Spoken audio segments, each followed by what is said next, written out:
perkenalkan karakter pertama kita yaitu Sylvie.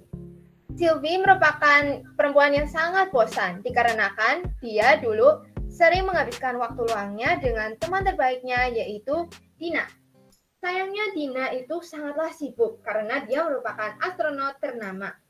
Ternyata Dina sedang mengunjungi Sylvie karena dia ingin mengejutkan Sylvie. Wah, Dina, ternyata kamu sudah pulang ya? Dina berkata, oh iya, ternyata misiku itu lebih cepat loh. Kemudian Sylvie bertanya, di sana itu ngapain aja misinya Dina? Dina berkata, oh misiku itu berjalan-jalan di bulan, ada videonya. Kamu mau lihat nggak? Oh boleh, yuk kita nonton bersama.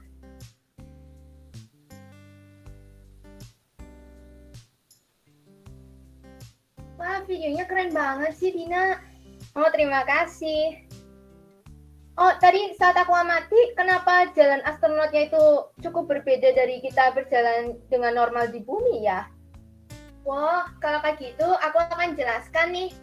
Nah, dari poster ini bisa dilihat bahwa semakin jauh jarak benda dari permukaan bumi, maka kuat medan gravitasi yang dialami benda tersebut itu semakin kecil.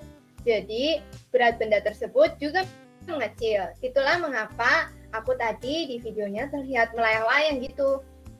Nah, pengertian dari medan gravitasi adalah bahwa daerah di sekitar benda tertentu yang masih dipengaruhi oleh gaya gravitasi. Dengan kata lain, medan gravitasi merupakan ruang yang masih dipengaruhi oleh gaya gravitasi. Kalau kuat medan gravitasi itu adalah besarnya gaya gravitasi tiap satuan massa benda yang mengalami gaya gravitasi tersebut. Nah, nama lain dari kuat medan gravitasi itu percepatan gravitasi. Kuat medan gravitasi itu merupakan besaran vektor loh teman-teman. Jadi apabila suatu benda dipengaruhi oleh gaya gravitasi beberapa benda lain, besarnya kuat medan gravitasi yang dialami benda itu merupakan resultan vektor kuat medan gravitasi yang bekerja pada benda itu. Nah, kuat medan gravitasi itu memiliki banyak rumus loh teman-teman, yaitu ini. Jika beberapa benda segaris dipengaruhi oleh planet lain, membentuk sudut, lalu pada jarak h dari permukaan planet bumi. Wah, jadinya sangat informatif ya Dina? Ya benar. Kamu tidak perlu jadi astronot untuk mengetahui tentang kuat medan gravitasi dan percepatan gravitasi. Wah, terima kasih atas penjelasannya Dina. Jadi teman-teman, itu merupakan ilustrasi dari kuat medan gravitasi serta percepatan gravitasi. Semoga dapat bermanfaat dan teman-teman bisa paham lebih sedikit tentang apa itu kuat medan gravitasi serta percepatan gravitasi. Halo teman-teman dan Pak Yori, perkenalkan nama saya Monica Megi, nomor absen 22. Di waktu yang diberikan ini, saya akan menjelaskan tentang gaya gravitasi Newton dalam skala mikro. Ternyata sistem belajar di rumah sudah dilakukan sejak zaman dahulu loh, seperti saat ilmuwan Isaac Newton masih kuliah. Sama seperti sekarang, saat itu Newton terpaksa belajar di rumah karena ia harus mengisolasi diri agar tidak tertular wabah yang kala itu tengah merebak. Jadi ceritanya pada tahun 1665, Inggris menghadapi The Great Plague of London. Wabah yang diidentifikasi sebagai penyakit pes yaitu infeksi oleh bakteri yang ditularkan melalui kutu dengan jumlah kematian mencapai 100.000 warga di Inggris. Saat itu, Universitas Cambridge tempat Newton berkuliah matematika meminta para mahasiswanya untuk pulang ke rumah masing-masing dan belajar sendiri karena pada saat itu tidak ada internet. Akhirnya, Newton pulang ke rumah keluarganya. Di masa awal belajar di rumah, Newton pertama kali mengerjakan jurnal matematika yang hasilnya kini dikenal sebagai kalkulus. Salah satu teori yang paling terkenal dari Isaac Newton adalah mengenai teori gravitasinya. Hal ini bermula dari pohon apel yang ada di depan rumahnya ketika ia sedang duduk di bawah pohon apel. Isaac Newton mendapatkan pemikiran mengenai teori gravitasi ini ketika beberapa apel yang jatuh ke kepalanya. Dari catatan asisten Isaac Newton tertulis bahwa menurut Newton, kekuatan gravitasi tidak terbatas pada jarak tertentu dari bumi saja, tapi bisa meluas jadi lebih jauh. Jadi, Sir Isaac Newton adalah orang pertama yang mengemukakan gagasan tentang adanya gaya gravitasi. Gaya tarik bumi terhadap benda-benda inilah yang dinamakan gaya gravitasi bumi.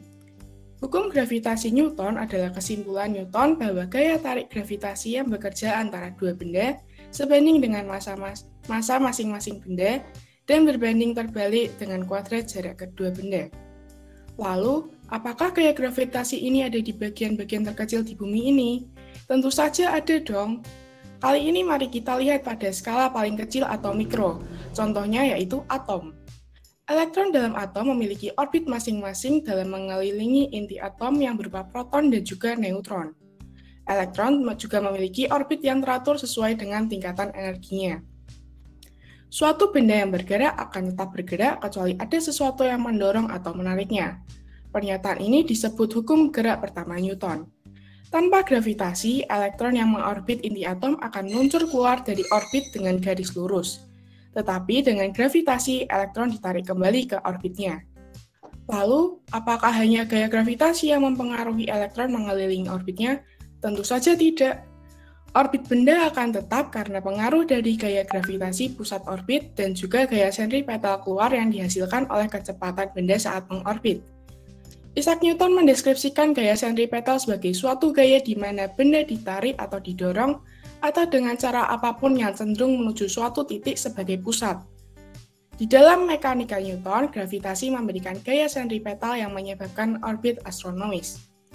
Gaya sentripetal adalah gaya yang membuat benda untuk bergerak melingkar. Gaya ini hanya suatu penamaan atau penggolongan jenis-jenis gaya yang berfungsi membuat benda bergerak melingkar. Istilah sentripetal berasal dari kata bahasa Latin yaitu centrum yang berarti pusat dan pitere yang berarti menuju arah, yang jika digabungkan berarti menuju arah pusat lingkaran. Salah satu contoh umum yang melibatkan gaya sentripetal adalah kasus di mana benda bergerak dengan kecepatan yang sama di sepanjang jalur melingkar. Gaya sentripetal diarahkan pada sudut siku-siku terhadap gerakan dan juga sepanjang jari-jari menuju pusat jalur melingkar. Apa sih persamaan dan perbedaan hukum Coulomb dan juga gravitasi Newton? Hukum Coulomb mempunyai kesamaan dengan hukum gravitasi Newton. Persamaannya terletak pada perbandingan kuadrat yang terbalik dalam hukum gravitasi Newton. Perbedaannya adalah gaya gravitasi selalu tarik-menarik, sedangkan gaya listrik dapat bersifat tarik-menarik maupun tolak-menolak. Pada dasarnya, hukum Coulomb menyatakan muatan listrik yang sejenis akan tolak-menolak, sedangkan muatan listrik tak sejenis akan tarik-menarik. Bedanya, hukum gravitasi Newton berlaku untuk mengukur gaya tarik-menarik yang timbul dari gaya gravitasi masing-masing benda. Ini diaplikasikan pada benda-benda besar seperti bulan, planet, bintang, karena materi-materi tersebut tidak hanya memiliki massa, tetapi juga volume yang sangat besar. Di sisi lain, hukum Coulomb diaplikasikan pada materi yang lebih kecil, yaitu pada tingkat atom. Sekian storytelling saya pada hari ini. Terima kasih. Perkenalkan, nama saya Kesha Laudia Susila dari kelas 10 MIPA 5 nomor absen 18. Pada kesempatan kali ini, saya akan menjelaskan sedikit tentang hukum Kepler 1. Hukum Kepler dicetuskan oleh Johannes Kepler yang berlatar belakang sebagai ilmuwan yang gemar meneliti tentang planet-planet dan astronomi. Hukum yang akan saya ulas pada kali ini adalah hukum Kepler 1 yang berbunyi lintasan setiap planet ketika mengelilingi matahari berbentuk elips di mana matahari terletak pada salah satu fokusnya. Hukum ini menjelaskan bentuk lintasan orbit planet-planet. Perhitungan Kepler membuktikan bahwa orbit-orbit tersebut berbentuk elips. Melihat lintasan lari tersebut berbentuk oval dan ada banyak orang yang sedang lari memutari gor mengikuti lintasan lari tersebut. Doni duduk di bagian dalam lintasan sambil menunggu ayah berlari. Doni dapat melihat ayah pada titik terdekat dan titik terjauh dengan posisi duduk yang sama. Pada peristiwa tersebut, Doni digambarkan sebagai matahari. Lalu lintasan dapat digambarkan sebagai orbit, ayah dan pelari lainnya dapat digambarkan sebagai planet. Dalam mengelilingi matahari, akan ada saat di mana planet berada pada titik terjauh dari matahari atau yang disebut sebagai aphelion, dan ada kalanya juga planet berada pada titik terdekat dari matahari yang disebut sebagai perihelion. Sekian penjelasan dari saya, maaf apabila ada salah kata dan terima kasih. Selamat pagi Pak Yori dan teman-teman, perkenalkan nama saya Mita Adiwijaya dari kelas 10 MIPA 5 nomor absen 23. Pada kesempatan kali ini saya akan menceritakan tentang gaya gravitasi Newton dalam skala makro atau tata surya. Pada suatu malam, setelah belajar untuk ulangan fisika, Arthur merasa kelelahan. Ia kemudian berbaring sejenak sambil memegang buku di atasnya. Tiba-tiba Arthur merasakan kegelapan dan ia memiliki kekuatan superpower. Arthur memiliki mesin waktu, di mana mesin ini dapat berguna untuk memutar waktu dengan berjalan ke masa lampau atau ke masa depan. Tidak sengaja, Arthur memutar mesin waktu tersebut hingga berjalan ke masa lampau. Saat sedang berjalan-jalan di taman, ia lalu bertemu dengan seorang ilmuwan yaitu Isaac Newton. Ia kaget dan langsung teringat dengan salah satu materi fisika untuk ulangan yang sedang ia pelajari tadi. Arthur lalu menanyakan satu hal kepadanya. "Permisi, maaf saya ingin bertanya.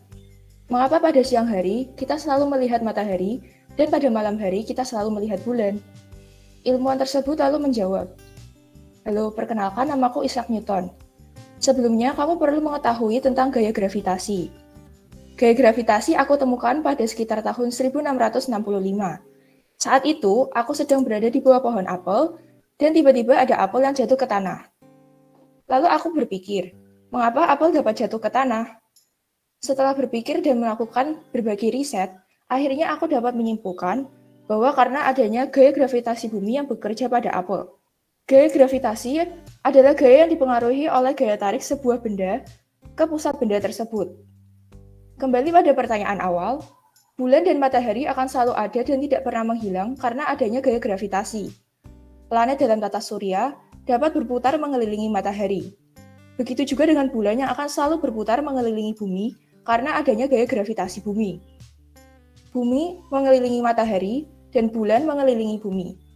Semuanya dapat terjadi karena adanya gaya gravitasi yang mencegah planet-planet tersebut menjauh. Setelah mendengarkan penjelasan tersebut, Arthur tiba-tiba terbangun dari tidurnya. Ternyata apa yang telah dialaminya adalah mimpi. Keesokan harinya, setelah selesai sekolah, Arthur ingin pergi berjalan-jalan untuk melepas penat seusai belajar ulangan. Arthur lalu pergi mengunjungi Museum Sains. Ia pergi bersama ayahnya yang merupakan seorang guru fisika di suatu SMA. Saat di Museum Sains, Arthur melihat beberapa miniatur bulan purnama yang tampak wajahnya sama semua. Ia merasa sedikit penasaran dan bertanya-tanya. Setelah selesai mengunjungi museum, Arthur pulang bersama ayahnya ke rumah. Saat itu hari sudah malam. Dan kebetulan sedang tampak bulan purnama yang sangat cerah. Ketika sedang berjalan, Arthur sesekali dia memandangi bulan purnama itu. Ia pun bertanya-tanya, mengapa bulan tersebut seakan-akan mengikutinya terus-menerus. Arthur juga merenung, mengapa bulan tersebut tidak jatuh ke bumi. Ia pun menanyakan berbagai persoalan tersebut kepada ayahnya untuk menjawab rasa penasarannya selama ini. Ayahnya lalu berkata bahwa waktu rotasi bumi sama dengan waktu rotasi bulan, sehingga bagian bulan pun hanya tampak wajah itu-itu saja atau terlihat sama semua. Bisa kita lihat bahwa permukaan wajah bulan purnama akan terlihat sama semua, sehingga seakan-akan bulan akan terus mengikuti kita. Misalnya saat kita ke arah barat, maka bulan akan seakan-akan mengikuti kita ke arah barat pula. Selain persoalan tersebut, apabila di logika, bumi memang memiliki massa yang lebih besar daripada bulan sehingga seharusnya bulan jatuh ke bumi. Namun sebenarnya, bulan itu berevolusi terhadap bumi sehingga menimbulkan gaya sentrifugal yang besarnya sama dengan gaya gravitasi bumi, namun arahnya berlawanan dengan gaya gravitasi bumi. Gaya sentrifugal merupakan efek semu yang ditimbulkan ketika sebuah benda melakukan gerak melingkar. Sentrifugal berarti menjauhi pusat putaran. Oleh karena itu, bulan tidak akan jatuh ke bumi meskipun ada gaya gravitasi bumi yang sangat besar, karena gaya yang ditimbulkan oleh bulan ketika berevolusi sama dengan besar gaya tarik bumi yang arahnya berlawanan. Jadi bulan akan terus mengorbit pada bumi dan tidak akan jatuh ke bumi. Setelah mendengar perkataan ayahnya, Arthur tidak penasaran lagi. Ia pun semakin senang dengan pembelajaran fisika. Mereka lalu melanjutkan perjalanan ke rumah. Sebelum mengakhiri cerita, saya akan mengulas sedikit mengenai poster yang saya buat. Di sini saya menjelaskan mengenai hukum gravitasi Newton, di mana hukum gravitasi Newton merupakan gaya tarik gravitasi yang bekerja antara dua benda sebanding dengan massa masing-masing benda dan berbanding terbalik dengan kuadrat jarak kedua benda. Gravitasi bumi merupakan salah satu ciri bumi, yaitu benda ditarik ke arah pusat bumi. Itulah mengapa kita tidak bisa terbang seperti astronot di luar angkasa dan naik tangga akan terasa lebih lelah daripada turun tangga. Karena setiap benda memiliki gaya tarik yang besarnya berbeda bergantung pada massa benda tersebut. Di mana semakin masif massa benda, maka semakin besar gaya gravitasi dari benda tersebut. Selanjutnya adalah kecepatan orbital satelit, di mana bulan bermassa M bergerak dengan kelajuan V akan tetap bergerak lurus bila tidak ada gaya yang menarik bulan. Bulan dapat bergerak melingkari matahari karena adanya gaya sentripetal yang berupa gaya gravitasi antara bulan dan bumi. Bulan yang bergerak melingkar memiliki gaya sentrifugal yang besarnya sebanding dengan kecepatan dan jaraknya dari pusat putaran arahnya menuju keluar lingkaran. Karena keseimbangan antara gaya sentripetal dan gaya sentrifugal, maka bulan akan bergerak dengan mengelilingi bumi dengan orbit tertutup. Sekian presentasi dan cerita storytelling dari saya. Terima kasih telah mendengarkan.